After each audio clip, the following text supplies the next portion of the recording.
Assalamualaikum warahmatullahi wabarakatuh. Halo semuanya, perkenalkan saya Mulyani Putri Utomo dengan NIM 2304441033 dari kelas MK 4B. Pada kesempatan kali ini saya ingin mempresentasikan hasil paper saya mengenai analisis laporan keuangan PT Cisarua Mountain Dairy Tbk yang terdiri atas analisis horizontal, vertikal, dan juga rasio keuangan. Sebelum kita masuk ke analisis laporan keuangannya, mari kita kenali terlebih dahulu profil dari perusahaan yang akan kita analisis ini. Jadi PT Cisarua Mountain Dairy Tbk ini adalah produsen terkemuka produk olahan susu dan makanan konsumen di Indonesia yang dibangun pada tahun 2005 oleh Bapak Bambang Sustantio. Jadi awalnya itu perusahaan ini bermula sebagai peternakan skala kecil di kawasan Puncak Cisarua, Bogor, Jawa Barat. Dan nama Cimory ini merupakan singkatan dari Cisarua Mountain Dairy yang mencerminkan lokasi awal perusahaan di kaki gunung Pangrango. Cimory itu memulai bisnisnya dengan fokus pada produksi susu olahan segar berkualitas tinggi yang kemudian berkembang dengan menghasilkan berbagai produk olahan susu. Seiring berjalannya waktu, perusahaan pun memperluas lini bisnisnya ke segmen makanan konsumsi, terutama pada produk protein olahan seperti sosis dan nugget yang dijual dengan merek Kensler. PT Cimory ini melakukan IPO pertama kali pada tanggal 6 Desember 2021 di Bursa Efek Indonesia. Nah, saat IPO, perusahaan ini melepas 1,5 miliar saham atau setara dengan 21,05% dari modal yang ditempatkan dari sektor penuh setelah penawaran umum. Nah, harga penawaran saham Cimory saat IPO tersebut adalah 3.080 rupiah per saham.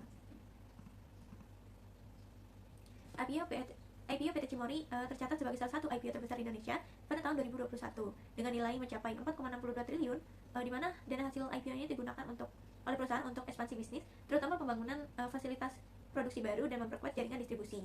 Berdasarkan data terbaru, struktur kepemilikan saham PT Cisarua Mountain Dairy ini didominasi oleh Bapak Bambang Sustantio selaku komisaris utama dengan kepemilikan sebesar 53,56%. Di sisi lain, pemegang saham lainnya itu ada Farel Grandisuri, Wenzil Sustantio, Axel Sustantio, General Atlantic Ltd, dan publik dengan kepemilikan masing-masing kurang dari 5%. Kemudian untuk segmentasi bisnis PT Cimory ini terdiri dari dua segmen. Yang pertama itu produk olahan susu dan makanan konsumsi. Nah, ini itu terbagi lagi menjadi beberapa komponen, di mana produk olahan susu itu terdiri dari yogurt, ada Cimory yogurt, Cimory squeeze, dan Cimory Greek. Kemudian ada susu HT dan susu pasteurisasi atau biasa kita kenal dengan Cimory fresh milk. Kemudian ada keju, Cimory cheese. Ada juga produk krim, yaitu Cimory whipping cream. Juga ada SSL atau extended shelf life milk.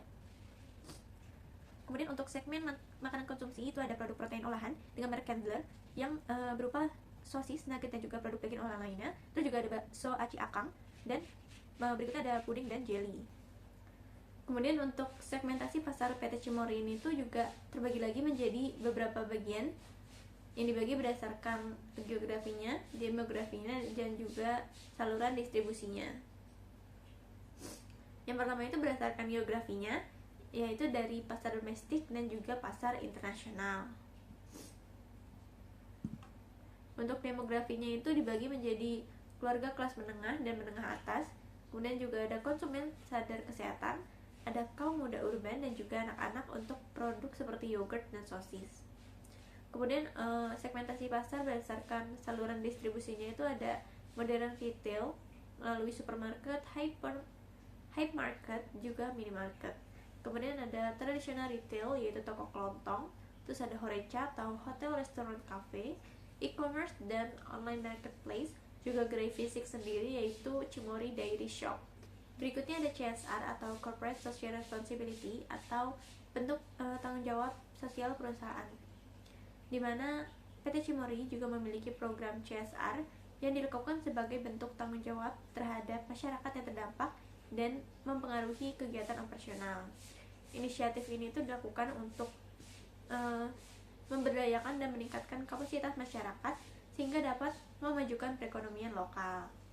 Terdapat 4 pilar CSR pada PT Cimory ini, yaitu pertama ada lingkungan, terus ada pelibatan dan pengembangan komunitas, terus ada pendidikan dan juga kesejahteraan.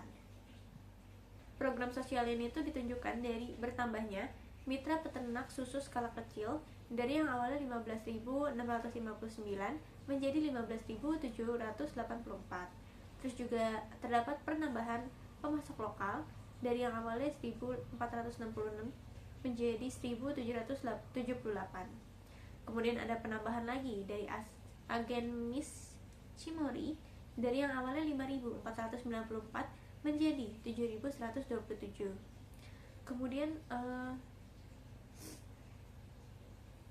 adanya donasi produk susu sebanyak dari yang awalnya 7.096 liter menjadi 18.601 liter.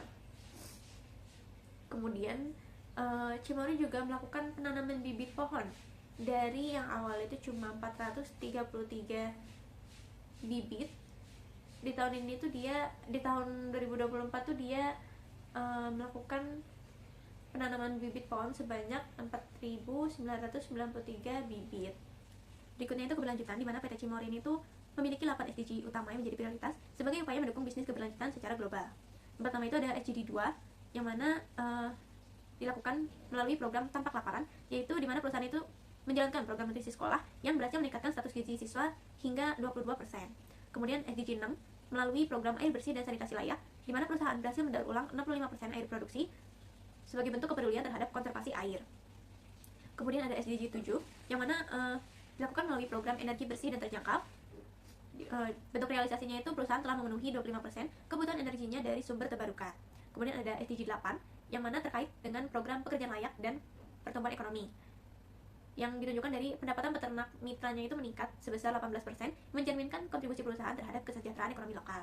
Terus yang kelima itu ada SDG 9, yang mana dilakukan melalui terkait industri dan inovasi serta infrastruktur, terrealisasi melalui efisiensi operasional sebesar 22%, yang artinya itu mendukung inovasi keberlanjutan.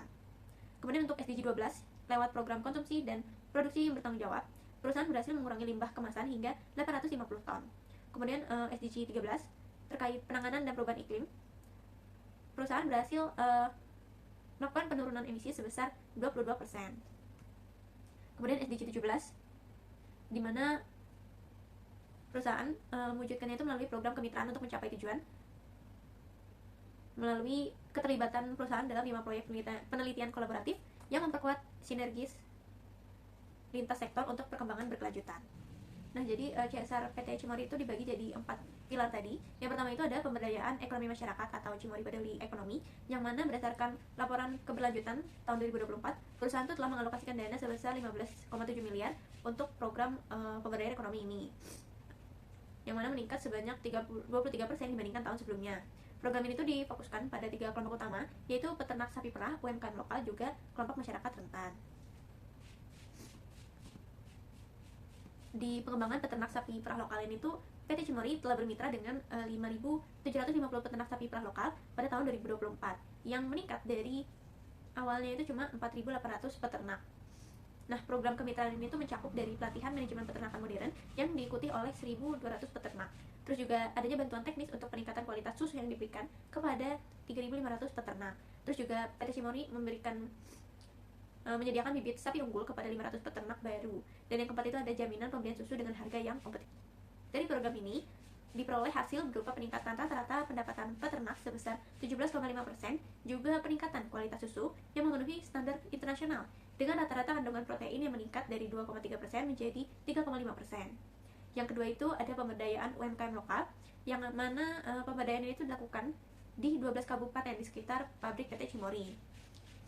Pemberdayaan ini melibatkan 325 UMKM yang fokusnya itu pada pengolahan produk dan turunan susu dan makanan tradisional. Program ini tuh mencakup dari pelatihan manajemen usaha untuk 250 pelaku UMKM, kemudian ada bantuan modal dengan total nilai 3,2 miliar kepada 120 UMKM, terus ada fasilitas sertifikasi halal dan juga BPOM untuk 85 UMKM, kemudian ada program pendampingan pemasaran digital yang diikuti oleh 175 UMKM. Nah, berdasarkan laporan tahunan 2024, 78% UMKM yang terlibat itu tuh mencatatkan peningkatan omset rata-rata sebesar 25%, sementara 42% berhasil memperluas pasarnya hingga tingkat nasional. Nah, untuk yang ketiga yaitu program pemberdayaan kelompok rentan, PT Cimory itu melakukan program khusus untuk memberdayakan komunitas rentan termasuk perempuan, kepala keluarga, penyandang disabilitas, dan mantan pekerja migran. Program ini tuh melibatkan pelatihan keterampilan untuk 350 perempuan dalam pengolahan produk susu, terus ada program magang di pabrik PT Cimory untuk 75 penyandang disabilitas, kemudian ada pendampingan wirausaha untuk 120 mantan pekerja migran. Evaluasi dari program ini tuh menunjukkan kalau 65% peserta itu tuh berhasil membuka usaha mandiri atau mendapatkan pekerjaan tetap pasca program. Berikutnya yang kedua itu ada Cimory Cerdas atau bentuk peningkatan kualitas pendidikan dari PT Cimory. Jadi program Cimory Cerdas ini itu merupakan inisiatif CSR dalam bidang pendidikan yang dilaksanakan di 35 sekolah di sekitar pabrik PT Cimory. Total dana yang dialokasikan itu sebesar 8,3 miliar, yang mana mencakup dari beberapa komponen. Yang pertama itu dari pengembangan infrastruktur pendidikan, terus ada peningkatan kapasitas pendidik, dan juga beasiswa dan pendampingan siswa. Nah, untuk yang ketiga yaitu program Cimory Hijau sebagai bentuk perlindungan lingkungan. Jadi program Cimory Hijau itu sebagai bentuk manifestasi komitmen PT Cimory terhadap kelestarian lingkungan, yang mana pada tahun 2024 alokasi dana untuk program ini tuh mencapai 12,5 miliar. Fokus utamanya itu ada dari efisiensi energi dan pengurangan emisi, terus juga ada pengelolaan air dan limbah, terus juga ada pengurangan dan daur ulang sampah, juga edukasi lingkungan. Pilar yang terakhir yaitu promosi gaya hidup sehat melalui program Cimory Sehat, merupakan inisiatif CSR yang berfokus pada peningkatan kesehatan masyarakat dengan alokasi dana sebesar 9,8 miliar. Dan kegiatan utamanya itu terdiri dari edukasi gizi dan nutrisi, terus juga ada fasilitas kesehatan masyarakat, serta program kesehatan khusus. Akun unik pada PT Cimory ini tuh bisa kita lihat ada aset lancarnya, terutama pada investasi pada surat berharga, yang mana PT Cimory itu punya investasi yang signifikan pada obligasi pemerintah baik dalam mata uang rupiah maupun dolar AS, di mana nilai investasinya itu meningkat drastis sebesar 152,3% dari yang awalnya 704,92 miliar menjadi 1,78 triliun. Ini menjadi unik karena nggak semua perusahaan itu, terutama perusahaan faktor makanan, itu menginvestasikan dana mereka dalam jumlah besar pada obligasi pemerintah seperti PT Cimory. Kemudian yang kedua itu ada di aset lancarnya terkait piutang usaha pihak berelasi, yang mana PT Cimory ini punya piutang usaha dari beberapa pihak relasi yang bergerak dalam rantai industri makanan dengan nama-nama seperti PT Cimory Diet Shop, terus juga ada PT Chokomori Coklat Persada, terus ada PT Hospitality Sejahtera, terus ada PT Kanemori Food Service, dan juga PT Bavarian Culinary House, yang menunjukkan strategi bisnis PT Cimory ini tuh terintegrasi dengan khas. Akun unik lainnya itu ada di uang muka pemasaran, yang mana uang muka pemasaran pada PT Cimory itu meningkat 183,9% dari yang awalnya 3,1 miliar menjadi 8,8 miliar di tahun 2024. Hal ini menunjukkan adanya strategi pemasaran proaktif yang khusus, di mana perusahaan berusaha melakukan pembayaran di muka untuk aktivitas promosi yang mungkin tidak semua perusahaan lakukan. Dan terakhir itu ada akun segmentasi produk olahan susu dan juga makanan konsumsi, yang mana PT Cimory secara khusus membagi penjualan bersihnya ke dalam dua segmen utama, yaitu produk olahan susu dan juga makanan konsumsi, yang kontribusinya itu masing-masing sebesar 43% dan juga 57% terhadap total penjualan. Segmentasi ini menunjukkan fokus bisnis perusahaan itu unik di dua kategori produk tersebut. Berikutnya kita masuk ke analisis horizontal pada PT Cimory tahun 2024, yang mana analisis horizontal ini dilakukan dengan membandingkan akun-akun pada laporan keuangan tahun ini dengan akun-akun pada laporan keuangan tahun sebelumnya, sehingga kita dapat memperoleh tren atau pertumbuhan yang terjadi di akun-akun pada laporan keuangan tersebut. Yang pertama itu laporan posisi keuangan PT Cimory dari aset, terutama aset lancarnya, yaitu mengalami penurunan sebesar 3,18% dari 4,5 triliun menjadi 4,3 triliun di tahun 2024. Penurunan aset lancar ini sebagian besar dikarenakan karena adanya penurunan yang cukup signifikan pada kas netara kas di tahun 2024. Nah, di tahun 2024 itu kas netara kas itu menurun sebesar 41,73% dari yang awalnya itu 2,19 triliun menjadi 1,28 triliun. Kalau berdasarkan CALK nomor 4, penurunan ini tuh sebagian besar disebabkan dari berkurangnya penempatan dana pada deposito berjangka yang awalnya itu 2,068 triliun menjadi 1,208 triliun di tahun 2024. Penurunan ini tuh juga tercermin dari kemerosotan komponen kas di bank, terutama pada PT Bank Danamon Indonesia Tbk, yang mana saldo kas itu menurun drastis hingga 91% dari yang awalnya itu 14 miliar menjadi 1,3 miliar. Sementara menurut laporan tahunan PT Cimory tahun 2024, penurunan kas dan setara kas ini tuh disebabkan oleh adanya pembelian obligasi negara Indonesia yang cukup besar, sehingga hal ini tuh menunjukkan kalau PT Cimory itu memilih untuk mengoptimalkan kas berlebihnya agar dapat memberikan return yang lebih baik melalui obligasi daripada membiarkan kas dan setara kasnya itu mengendap sebagai kas atau deposito. Kemudian pertumbuhan terbesar itu salah satunya berasal dari investasi pada surat berharga, yang mana pada tahun 2024, investasi pada surat berharga, terutama pada aset lancar, itu mengalami peningkatan signifikan sebesar 123,91% dari 527 miliar menjadi 1,18 triliun di tahun 2024. Investasi ini tuh terdiri dari obligasi pemerintah dan reksadana yang seluruh dananya itu ditempatkan pada pihak ketiga. Peningkatan ini tuh antara lain disebabkan oleh adanya pembelian reksadana pada PT Batavia Prosperindo Asset Management sebesar 230 miliar yang sebelumnya tidak ada dalam laporan keuangan tahun 2023.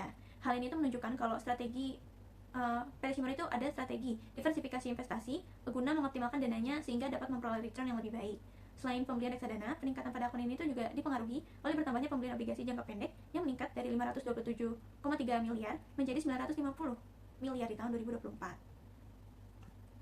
Peningkatan lainnya itu juga berasal dari piutang usaha, di mana piutang usaha PT Cimori itu meningkat sebesar 2,5% dari yang awalnya 878,9 miliar menjadi 900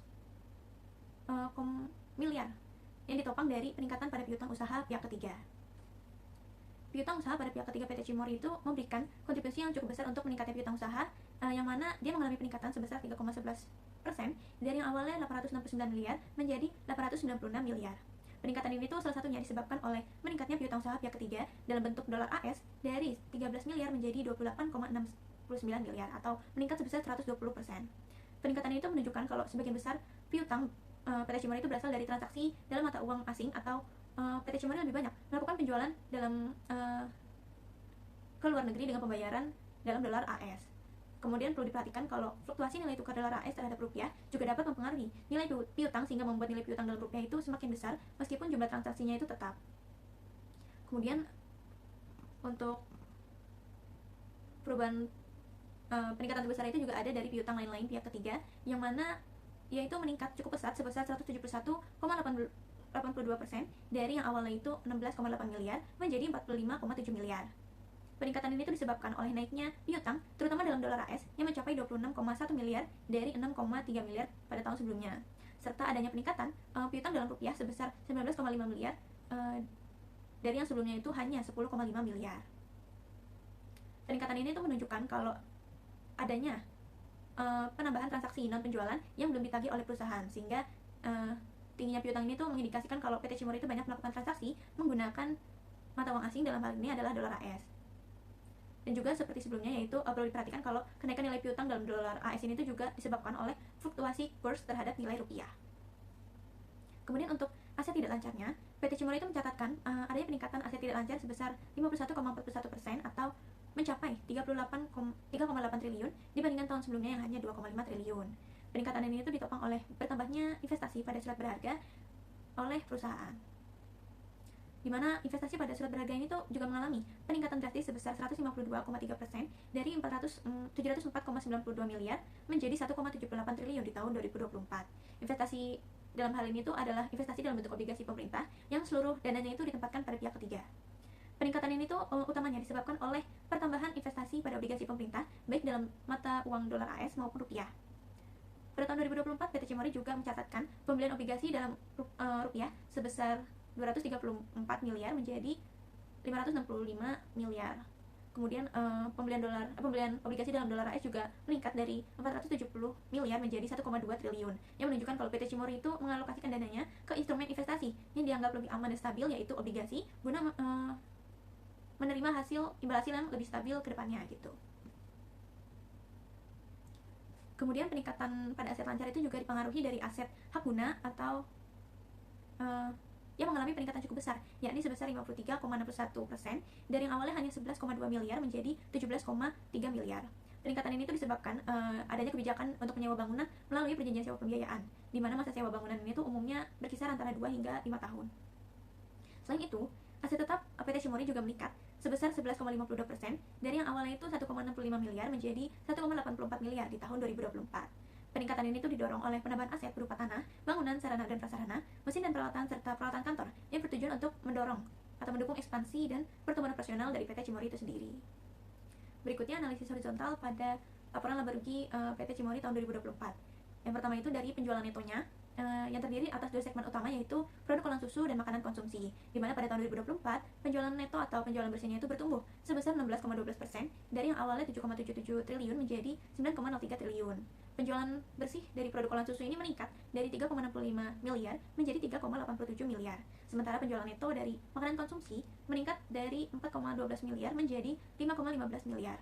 Kontribusi masing-masing segmen terhadap total penjualan bersih ini tuh sebesar 43 untuk produk olahan susu dan 57% untuk makanan konsumsi. Pertumbuhan penjualan bersih ini itu didukung oleh peningkatan penjualan bersih yang signifikan di pasar domestik sebesar 15,82% dari yang awalnya 7,73 triliun menjadi 8,95 triliun. Sementara penjualan bersih di pasar internasional mengalami peningkatan yang cukup tajam sebesar 67,9% dari 42,9 miliar menjadi 72,1 miliar di tahun 2024. Nah, hal ini itu menunjukkan kalau perusahaan masih sangat bergantung pada pasar dalam negeri. Meskipun begitu, besarnya persentase pada penjualan pasar internasional juga turut menunjukkan peluang bagi PT Cimory untuk mengekspansi produknya secara global. Berikutnya, beban penjualan atau COGS PT Cimory juga menunjukkan adanya peningkatan sebesar 8,87% dari yang awalnya 4,54 triliun menjadi 4,94 triliun. Peningkatan ini disebabkan oleh naiknya beban pokok produksi dari 4,59 triliun menjadi 4,61 triliun yang seiring dengan pertumbuhan volume penjualan dan ekspansi usaha perusahaan PT Cimory tahun 2024. Peningkatan persentase lainnya itu ada di laba atas leaseholders neto, yang mana dia meningkat drastis sebesar 6.921% dari yang awalnya itu 900 juta menjadi 63,19 miliar. Yang mana peningkatan ini tuh menunjukkan kalau PT Cimory memperoleh keuntungan besar dari perubahan nilai tukar mata uang asing. Berikutnya kita masuk ke analisis vertikal atau common size analysis pada laporan keuangan PT Cimory. Jadi analisis vertikal atau common size analysis itu dilakukan untuk mengetahui seberapa besar proporsi tiap akun terhadap total dalam kelompoknya.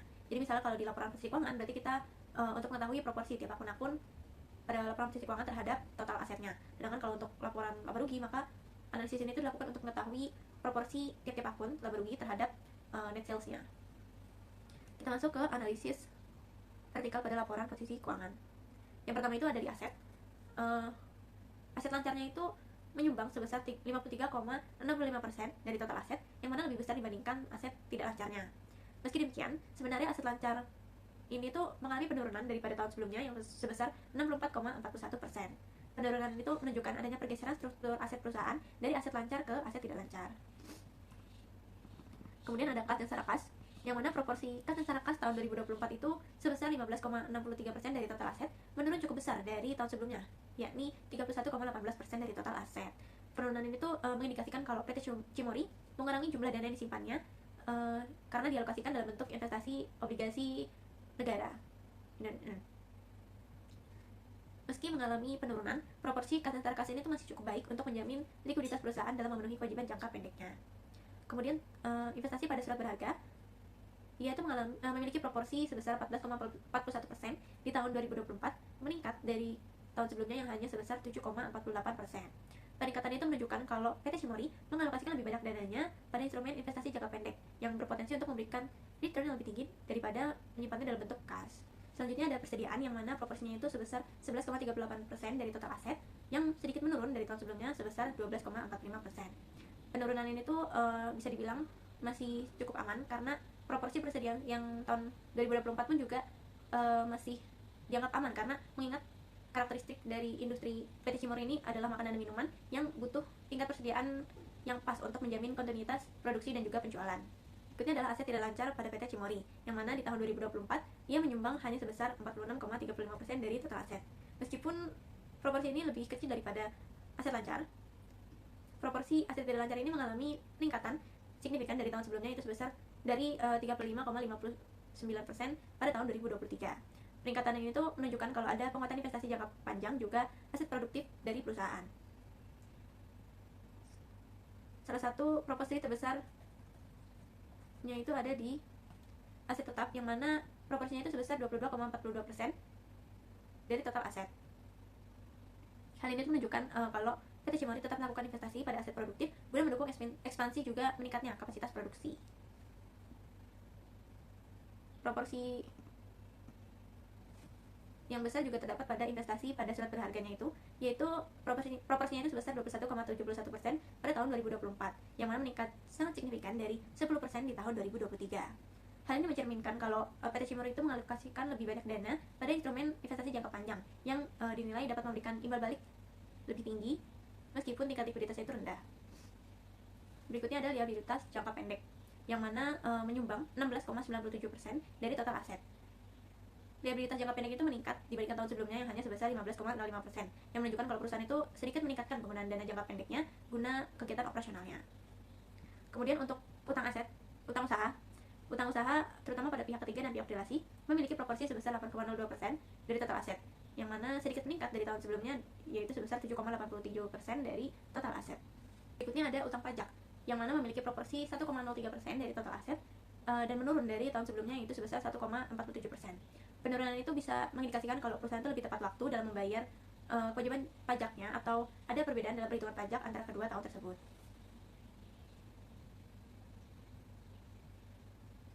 Kemudian untuk liabilitas jangka panjang, PT Cimory tahun 2024 itu hanya menyumbang 0,6% dari total aset, yang mana tidak jauh dari persentase tahun sebelumnya.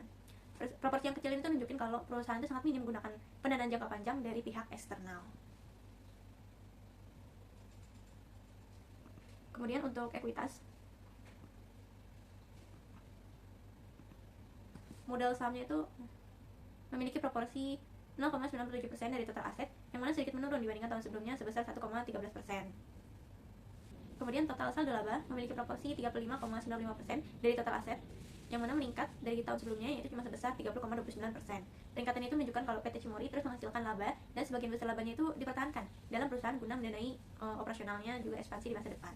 Berikutnya adalah analisis vertikal pada laporan laba rugi PT Cimory tahun 2024. Yang pertama itu ada beban pokok penjualan atau COGS, di mana proporsinya itu lebih besar dibandingkan laba bruto, yakni sebesar 54,76% dari net sales, di mana sebenarnya itu COGS-nya itu menurun dibandingkan tahun sebelumnya, yaitu sebesar 58,41%.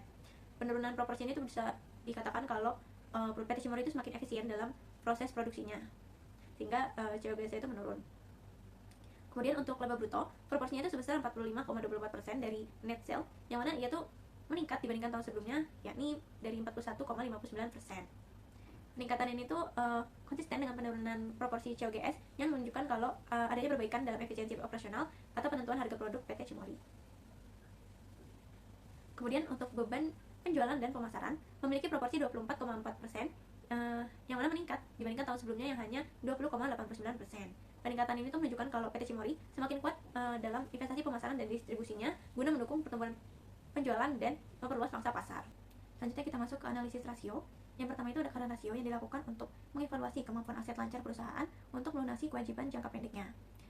Current rasio PT Cimory tahun 2024 itu sebesar 3,16, yang mana menurun dibandingkan tahun sebelumnya yang sebesar 4,28. Current rasio sebesar 3,16 ini tuh menunjukkan kalau perusahaan itu punya aset lancar 3,16 kali lipat lebih besar dibandingkan kewajiban jangka pendeknya, sehingga dapat dikatakan kalau aset lancar perusahaan itu liquid karena dapat melunasi kewajiban jangka pendeknya. Sebenarnya current ratio yang ideal itu adalah 2:1, atau aset lancar dapat melunasi 2 kali lipat kewajiban jangka pendeknya. Nah, karena di tahun 2024 current ratio-nya itu 3,16 atau lebih dari 2, maka bisa dikatakan kalau perusahaan Cimory itu tidak memanfaatkan tidak efisien dalam memanfaatkan aset-aset lancarnya, karena sesungguhnya aset lancarnya itu bisa dimanfaatkan untuk investasi sehingga dapat memberikan return yang maksimal kepada kinerja keuangan perusahaan. Kondisi ini juga bisa menandakan adanya kekurangan pencatatan pada kewajiban jangka pendek, sehingga saldo utang itu menjadi kecil dan menyebabkan current rasionya menjadi semakin besar.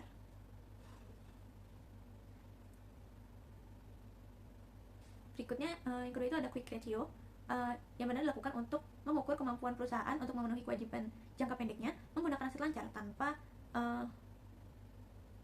perhitungan persediaan. Quick ratio PT Cimory tahun 2024 yaitu sebesar 2,49, yang mana menurun dibandingkan tahun sebelumnya sebesar 3,45. Quick ratio 2,49 ini tuh bisa dikatakan sangat ideal, karena idealnya itu di atas angka idealnya itu 1, yang menunjukkan kalau perusahaannya itu berada di kondisi liquid dan mampu melunasi kewajiban jangka pendeknya tanpa harus mengandalkan penjualan dari persediaan. Berikutnya, cash ratio, yang mana dilakukan untuk mengetahui kemampuan kas dan setara kas dalam melunasi kewajiban jangka pendeknya tanpa mengandalkan persediaan maupun piutang. Nah, cash ratio di tahun 2024 itu sebesar 0,92%, lebih kecil dibandingkan tahun sebelumnya sebesar 2,07%. Itu 0,27. Cash ratio tahun 2024 sebesar 0,92 ini tuh dapat dikatakan kalau dia itu masih kurang itu, atau kurang ideal, karena kas dan setara kasnya itu tidak mampu melunasi kewajiban jangka pendeknya kalau dia itu cuma ngandelin dari kas dan setara kas, nggak mengandalkan piutang dan persediaan. Sementara di tahun 2023 cash ratio-nya itu lebih besar atau melebihi angka 2, yang mengindikasikan kalau PT Cimori itu punya likuiditas yang sangat kuat karena jumlah kas dan setara kasnya itu 2 kali lipat dari kewajiban jangka pendeknya atau mampu melunasi 2 kali kewajiban jangka pendeknya. Berikutnya ada account receivable turnover, yang mana dilakukan dengan membandingkan net sales dengan rata-rata piutang usaha. Account receivable turnover tahun 2024 itu diperoleh sebesar 10,23 kali, atau artinya itu piutang usahanya itu mampu berputar atau tertagih sebanyak lebih dari 10 kali dalam 1 tahun, yang menunjukkan kalau PT Cimori itu cukup efisien dalam menagih piutang dengan rata-rata waktu penagihan yang relatif cepat. Semakin tinggi rasio ini tuh artinya itu semakin baik karena mencerminkan manajemen piutang perusahaan itu efektif dan perputaran kasnya itu lebih cepat dari aktivitas operasional. Rasio ini tuh juga bisa mengartikan kalau perusahaan itu punya kebijakan kredit yang sehat atau pelanggannya itu punya kedisiplinan yang baik dalam membayar gitu, sehingga pelanggannya itu bayar tepat waktu dan kita bisa dapat bisa muter kas lebih cepat gitu. Berikutnya itu cash to current liabilities ratio, yang mana dilakukan dengan membagi kas dan setara kas serta marketable securities dengan current liabilitiesnya. Cash to current liabilities ratio di tahun 2024 itu sebesar 0,92, atau kas dan setara kas serta marketable securitiesnya itu cuma dapat mampu melunasi 92% dari kewajiban jangka pendeknya. Sementara di tahun 2023, cash to current liabilities rasionya itu sebesar 2,07, yang menunjukkan kalau perusahaan itu punya cadangan liquid dari kas dan surat berharga yang lebih dari 2 kali kewajiban jangka pendeknya. Sehingga di tahun 2023 itu posisi likuiditasnya itu sangat kuat karena ia mampu melunasi kewajiban jangka pendeknya hanya dari kas dan setara kas serta surat berharga. Sementara di tahun 2024 itu yang tadi 0,92 kali itu berarti dia tuh perlu menjual persediaan atau menagih piutang untuk memenuhi seluruh kewajiban jangka pendeknya. Berikutnya ada debt to equity ratio atau DER, di mana di tahun 2024 rasionya itu sebesar 0,21, yang meningkat dari tahun sebelumnya sebesar 0,19 di tahun 2023. Kondisi ini itu menunjukkan kalau setiap Rp1 ekuitas ditopang oleh 0,21 utang, atau menunjukkan struktur keuangan yang sehat dan konservatif karena perusahaan masih sangat bergantung pada ekuitas daripada utang. Peningkatan kecil ini tuh masih dalam batas wajar dan mencerminkan manajemen risiko yang lebih baik. Berikutnya ada debt to asset ratio atau DAR, di mana di tahun 2024 rasionya itu sebesar 0,18, naik sedikit dari tahun sebelumnya yaitu 0,16. Rasio utang terhadap aset sebesar 18% ini tuh mengindikasikan kalau PT Cimori relatif konservatif dalam menggunakan utang untuk membiayai asetnya. Dan sebagian besar asetnya itu dibiayai melalui ekuitas. Meskipun ada sedikit peningkatan dibanding tahun sebelumnya, perusahaan ini tuh tetap punya tingkat risiko yang rendah terkait struktur pembiayaan karena ketergantungan mereka sama utang tuh termasuk rendah.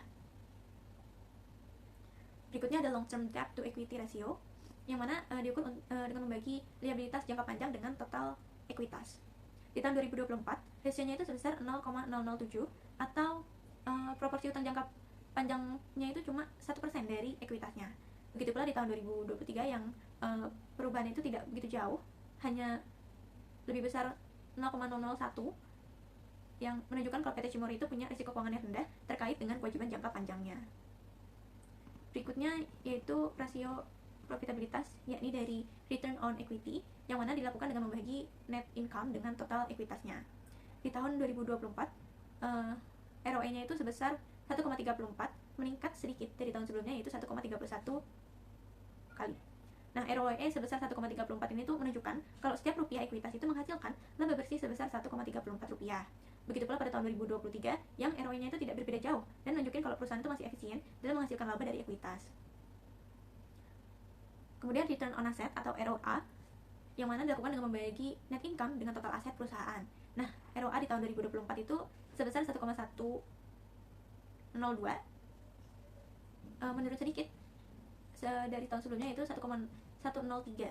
Nah, pada kedua tahun tersebut ROA 1,1 itu nunjukin kalau PT Cimori menghasilkan laba bersih sekitar 1,1 rupiah untuk setiap 1 rupiah aset yang dimilikinya. Meskipun total aset perusahaan itu meningkat dari 7 miliar menjadi 8 miliar di tahun 2024, rasio ROA-nya itu cenderung tetap stabil, yang artinya perusahaan lebih efisien dalam menggunakan asetnya. Berikutnya time interest earned, yang mana dilakukan dengan membagi EBIT dengan interest expense.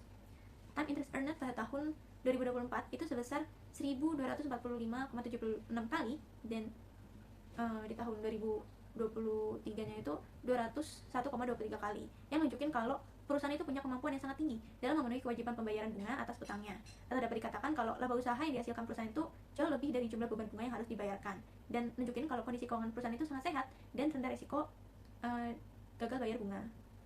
Sekian presentasi saya mengenai analisis laporan keuangan PT Cisarua Mountain Dairy Tbk. Kurang lebihnya mohon maaf. Wassalamualaikum warahmatullahi wabarakatuh.